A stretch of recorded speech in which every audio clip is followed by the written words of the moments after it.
ദേ ഇന്ദ്ര, ഞാൻ ആദ്യമേ ഒരു കാര്യം പറഞ്ഞേക്കാം. ഈ വീട്ടിൽ എന്ത് ചെയ്യുമ്പോഴും അത് എന്റെയും കൂടി അറിവോടെ ആയിരിക്കണം. എന്നിട്ട് എന്ത് ധൈര്യത്തിലാണ് നീ ഇവളെ നിന്റെ കൊച്ചിനെയും കൂട്ടി കറങ്ങാൻ പോയത്? ഒരാവശ്യം വന്നാൽ സാധനങ്ങൾ വാങ്ങാതിരിക്കാൻ പറ്റുമോ? അതെ, ഇത് ജയിലൊന്നും അല്ലല്ലോ. അമ്മയുടെ കാര്യങ്ങളെല്ലാം നോക്കാനുള്ള കടമ എനിക്കുണ്ട്. അത് ശരിയാ. അത് ഞാനും അനുവും നന്നായിട്ട് തന്നെ നോക്കുന്നുമുണ്ട്. അമ്മയോട് എന്ന പോലെ എനിക്ക് എന്റെ ഭാര്യയോടും കുഞ്ഞിനുള്ള ഉത്തരവാദിത്വം കടമയുണ്ട്. അത് ഞാൻ ചെയ്യുകയും ചെയ്യും. എന്ന് തുടങ്ങി ഈ ബോധോദയം? കുറെ നാള് നീ ഇങ്ങനൊന്നും ആയിരുന്നില്ലല്ലോ. എടാ, നീ എത്രയൊക്കെ പുണ്യാളനാകാൻ നോക്കിയാലും ആളുകളൊന്നും മറക്കൊന്നും നീ കരുതണ്ട. ഭാര്യയും കുഞ്ഞിനെ നോക്കണ്ടെന്ന് പറഞ്ഞു കൊടുത്ത് പഠിപ്പിച്ചതേ ആരാന്ന് എല്ലാവർക്കും അറിയാം. നീ ആരെ ഉദ്ദേശിച്ച പറഞ്ഞൊന്നും തെളിച്ചു പറയടി. എനിക്കൊന്നും പറയാനില്ല. എല്ലാം അറിയുന്ന ആളല്ലേ അമ്മ. പിന്നെതിനാ ഞാൻ പറയുന്നത്? അമ്മേ, എനിക്ക് പല തെറ്റുകളും പറ്റിയിട്ടുണ്ട് എന്ന് കരുതി അത് തിരുത്താൻ പാടില്ല എന്നൊന്നുമില്ലല്ലോ. ഇപ്പൊ ഇവിടെ പ്രശ്നം ഉണ്ടാക്കുന്നത് അമ്മയാ.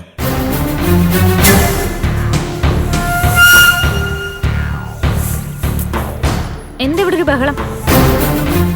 ആ, അത് എന്റെ അമ്മയോട് ചോദിക്കേ.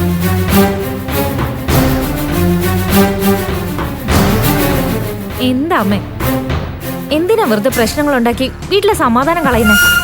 ഞാനായിട്ട് ആരുടെയും സമാധാനം കളയുന്നില്ല. നീ ആ ചായ ഇങ്ങതാ.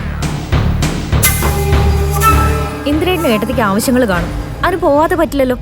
അത് മാത്രമല്ല, ഇവിടെ ഒരു ജോലി ഇല്ലാത്ത പോലെ എല്ലാം തീർത്ത് വെച്ചിട്ട് ഏട്ടത്തി പോയത്.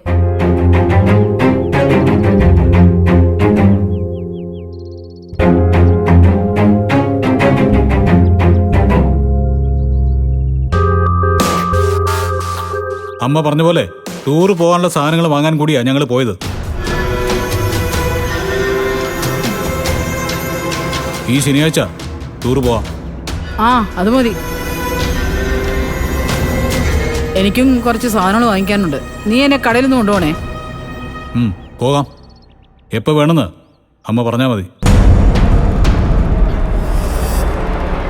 നിങ്ങൾ വാ, ചായ കുടിക്കാം. ഭാനു.